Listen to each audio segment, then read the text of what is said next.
Na semana em que se completa 57 anos do golpe militar de 1964, importantes mudanças ocorreram na estrutura das Forças Armadas.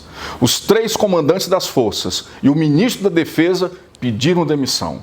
Esse fato acabou trazendo bastante insegurança na seara política e jurídica. E essa vai ser a pauta do nosso Análise dos Fatos dessa edição. Nós vamos também discutir aí os prováveis cortes no Orçamento Geral da União, que foi aprovado na semana passada, em razão aí do limite de gastos. Vamos ao debate.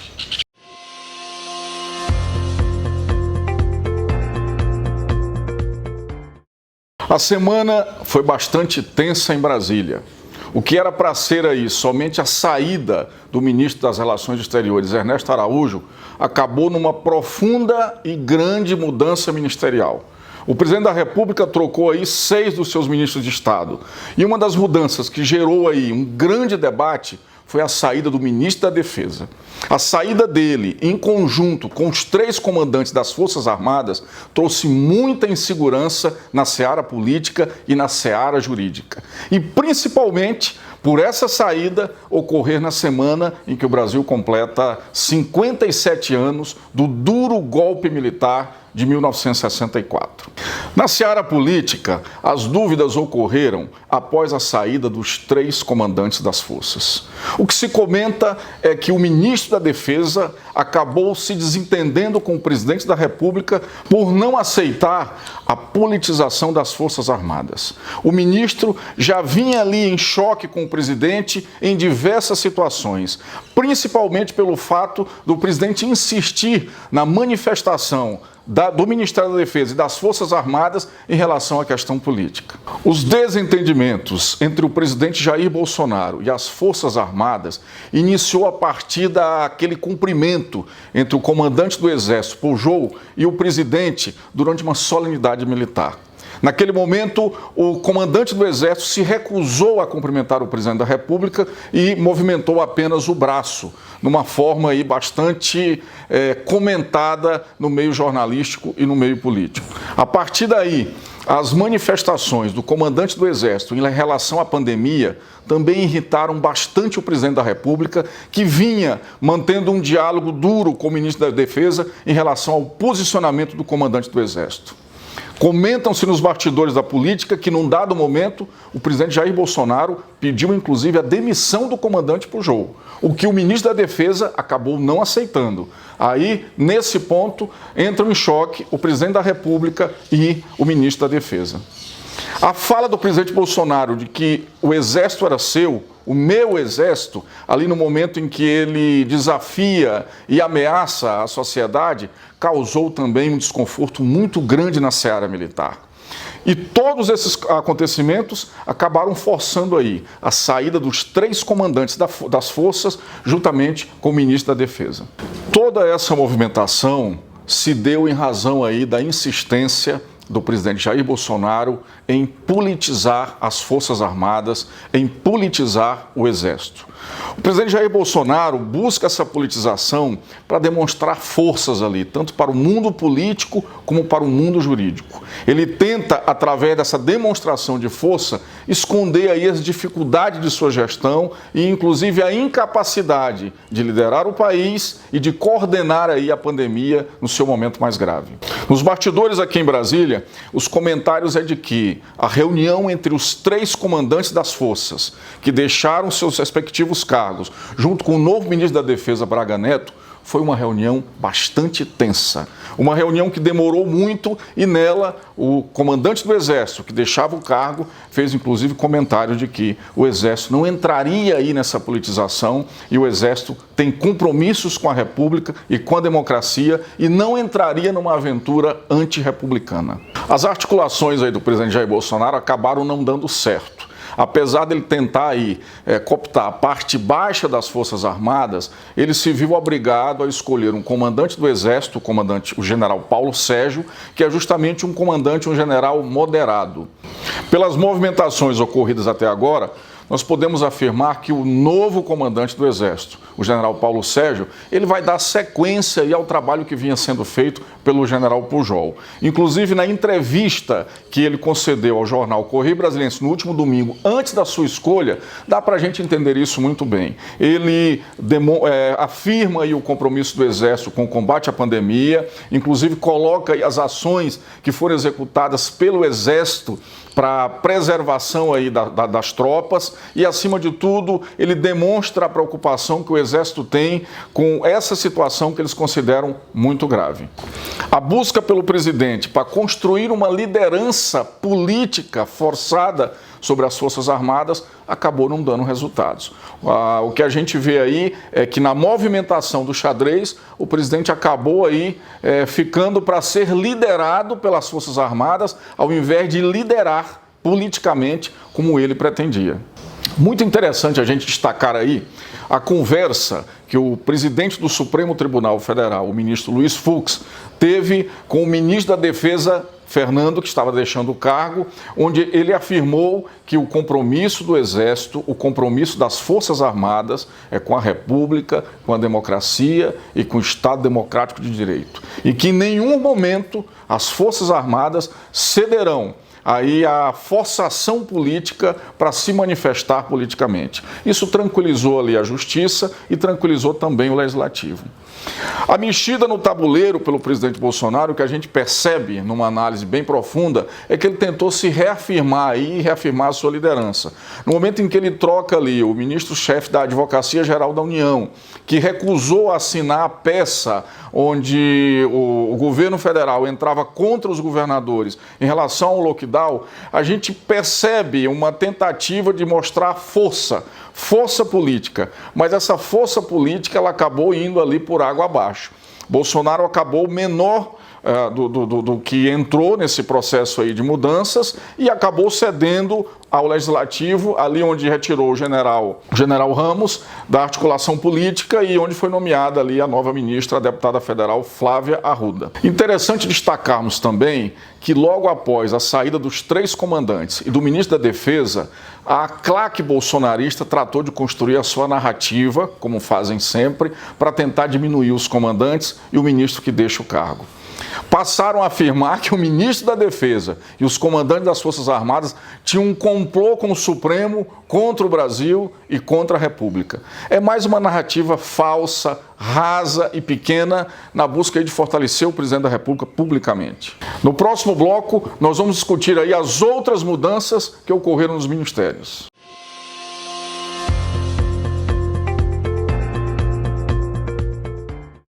O que era para ser uma pequena mudança ministerial, com a saída forçada ali do ministro de Relações Exteriores, Ernesto Araújo, acabou num quadro de uma profunda mudança no quadro da esplanada dos ministérios.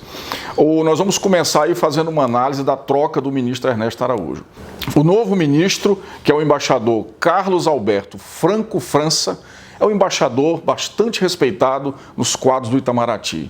Ele vinha ali assessorando a presidência da República no gabinete presidencial, numa função de assessor especial, e tem o respeito dos seus pares.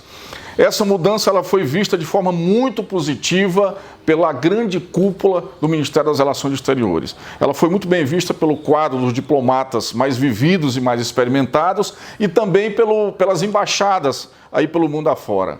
Há uma expectativa de que a política de relações exteriores do Brasil retome ao nível em que ela estava antes, retome ali o que era a nossa política tradicional, uma política da boa convivência, de parcerias, uma política de construção.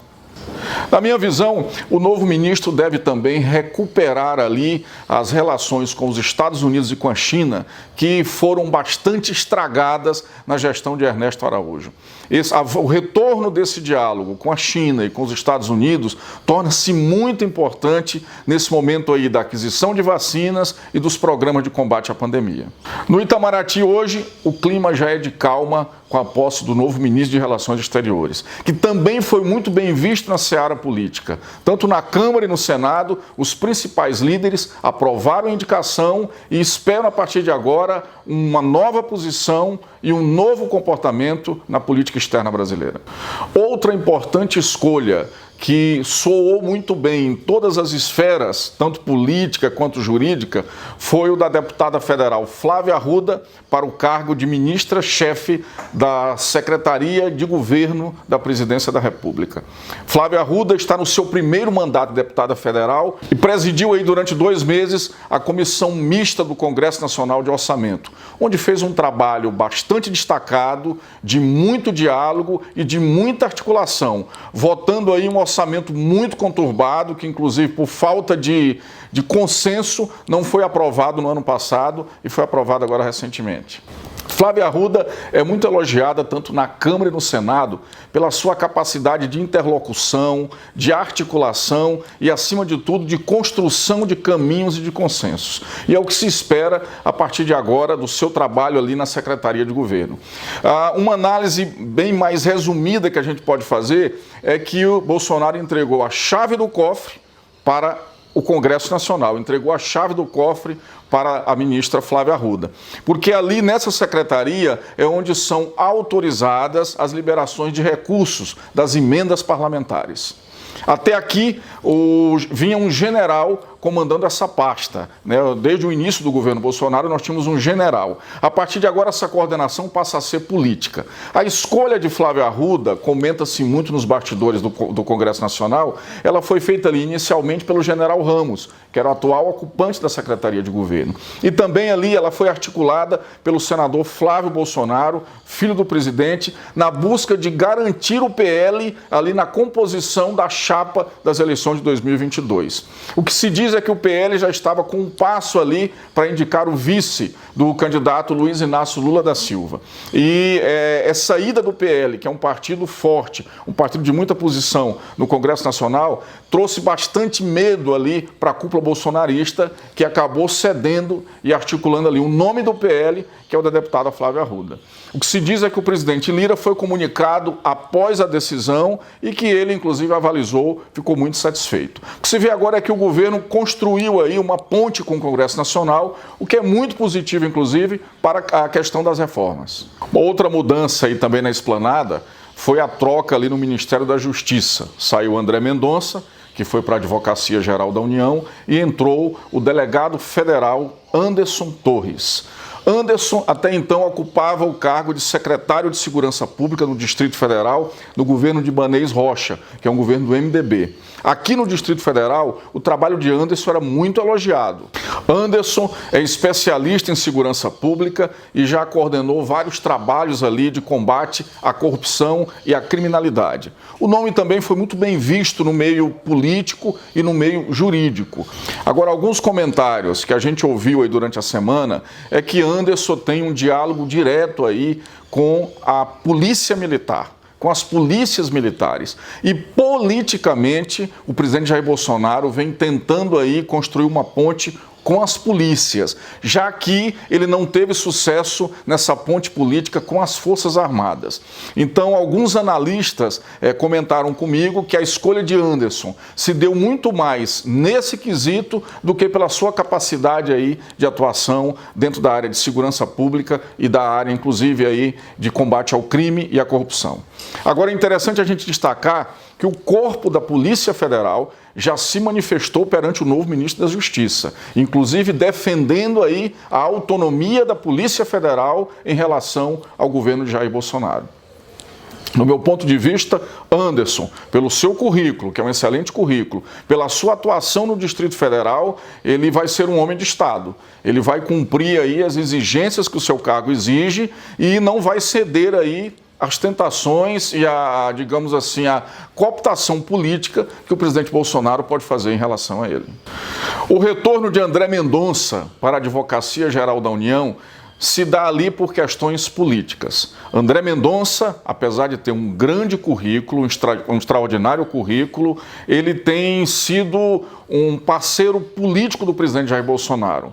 O seu discurso é um discurso muito parecido com o discurso do presidente. E na minha análise, tudo isso ocorre em razão aí do desejo de André Mendonça de ser o próximo indicado para a vaga de ministro do Supremo Tribunal Federal.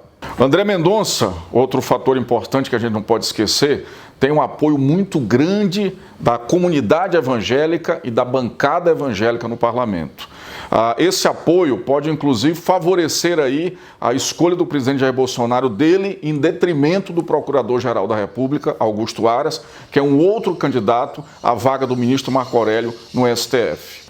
André Mendonça, na Advocacia Geral da União, deve, inclusive, ceder aí, digamos assim, as coordenações que devem ser impostas pelo presidente Jair Bolsonaro, o que o advogado-geral anterior não cedeu, e deve caminhar e ter um discurso idêntico ao discurso do presidente.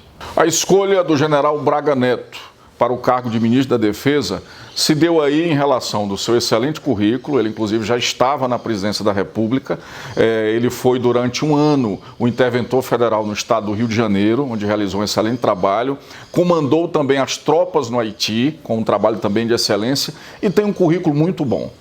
No meu ponto de vista, o nome dele acalma ali o STF e o Legislativo, pois é um nome de muito respeito, um nome que tem pontes e diálogos tanto com a Suprema Corte quanto com o Legislativo. No entanto, a troca inesperada ali no Ministério da Defesa, inclusive a escolha do ministro Braga Neto, não foi suficiente para acalmar ali as três Forças Armadas, Exército, Marinha e Aeronáutica. A saída dos três comandantes ela acabou gerando muita confusão, muita insegurança e muito falatório. Braga Neto tem agora a responsabilidade de acalmar os três comandos com as escolhas que foram feitas e, acima de tudo, de trazer segurança para o governo num momento tão complexo. Já o deslocamento do general Ramos da Secretaria de Governo para a Casa Civil foi uma transição muito tranquila. O general Ramos, além de trazer muita segurança para o governo, tem funcionado também como cérebro político. Aí nos bastidores do Congresso Nacional comenta-se, como eu já afirmei, que a escolha da deputada Flávia Arruda para substituí-la na Secretaria de Governo foi ali uma engenharia montada por ele. O general Ramos tem sido muito fiel ao presidente Jair Bolsonaro, tem sido um grande conselheiro e na Casa Civil, com certeza, ele vai continuar esse trabalho.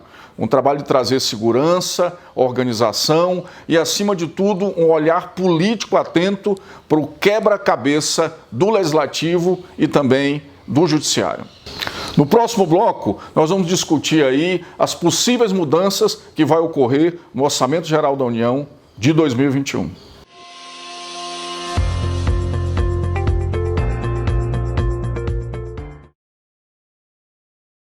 Um impasse muito grande entre Legislativo, Ministério da Economia e Governo Federal acabou adiando a votação do Orçamento Geral da União de 2021 para este ano. E esse adiamento se deu aí por falta de consenso dos cortes que deveriam ocorrer em relação aí aos recursos para atender ao auxílio emergencial. Aprovado na semana passada, o texto tem sido bastante criticado por subestimar aí despesas obrigatórias e favorecer aí as emendas parlamentares. Todo esse impasse aí em relação a essa questão está obrigando nesse momento a uma revisão da peça orçamentária, a uma revisão do texto aprovado. O que se comenta é que precisa se cortar aí um total de 25 bilhões para atender o auxílio emergencial e outros itens importantes das despesas obrigatórias. O relator do orçamento, o senador Márcio Bittar, fez um corte de 10 bilhões, que o que parece não foi suficiente para essas despesas. Nesse debate, ressurge aí o ex-presidente da Câmara dos Deputados, Rodrigo Maia, que está do lado ali do ministro da Economia, Paulo Guedes, defendendo ali que seja feito verdadeiramente um corte no orçamento para atender ali o teto dos gastos públicos. O impasse está em torno de onde cortar. Mas nas conversas que eu tive com alguns interlocutores e até com parlamentares, o que se diz é que esse corte vai ocorrer dentro das emendas parlamentares e o que deve ser um corte em torno aí de 10 bilhões de reais. Esse é o primeiro desafio da nova ministra Flávia Arruda. Ela deve coordenar aí com Câmara e Senado onde deve haver os cortes e tentar construir um consenso no que vai ser cortado. No meu ponto de vista, com as conversas que eu tive, o corte vai ocorrer sim nas emendas parlamentares. Encerramos o nosso programa agradecendo aí a sua participação, pedindo que você dê o seu like, se inscreva no programa, acima de tudo, para que você possa receber as informações aí das novas edições. E eu quero encerrar com uma reflexão acima de tudo sobre o nosso passado. Na semana em que se celebra 57 anos do golpe militar de 1964, nós precisamos fazer uma reflexão. E uma reflexão profunda. Uma reflexão, acima de tudo, para que aqueles que não compreenderam esse momento da história do Brasil possam interpretá-lo melhor. E essa reflexão, ela se faz necessária no momento aí em que muitas narrativas falsas foram construídas e que muita desinformação acaba predominando sobre esse fato. Nós temos que entender que esse foi um período sombrio da história do Brasil, que nós tivemos muitas mortes, que nós tivemos aí muitos conflitos. E essa minha análise, ela não é uma análise ideológica e nem uma análise de esquerda ou de direita. Ela é uma análise histórica, ela é uma análise do fato. O nosso olhar para os períodos da história deve ser um olhar crítico, de compreensão com os valores do presente e do que queremos para o futuro. Muito obrigado pela sua participação e até o próximo programa.